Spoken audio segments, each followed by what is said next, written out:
फर्ज करें आप अपनी कब्र में हैं और फरिश्ते आपको बता रहे हैं कि आपके पास 999 नेकियां हैं और 998 बुराइयां हैं और मुबारक को आप जन्नत में जा रहे हैं और आप बहुत खुश भी हैं। फिर अचानक आपके गुनाहों की तादाद 1000 हो जाती है और फरिश्ता आपको बताता है कि किसी ने अभी अभी एक गाना या फाश वीडियो या वो वीडियो जो आपने सोशल मीडिया पर प्रोफाइल पर शेयर की थी या किसी को सेंड की थी, उसकी वजह से आपको गुनाह का बोझ उठाना पड़ा और अब आप जहन्नुम में जा रहे हैं।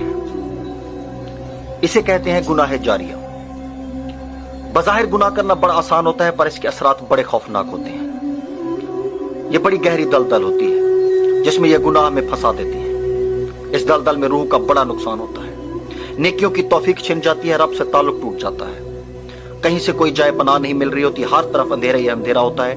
और जब रूह के जख्म नाकाबिले बर्दाश्त हो जाए तो रूह दम तोड़ जाती है।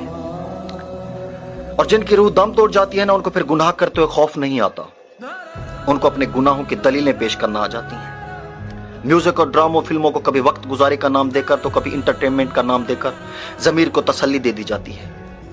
और फिर यह तसल्ली बेतुकी भी नहीं लगती, क्योंकि दिल भी बीमार पड़ चुका है, आंखें अंधी हो चुकी हैं, कान बहरे हो चुके हैं, रूह की चीखें सुनाई नहीं दे रही। और अगर ऐसी हालत में मौत आ जाए तो सब कुछ बर्बाद हो जाता है।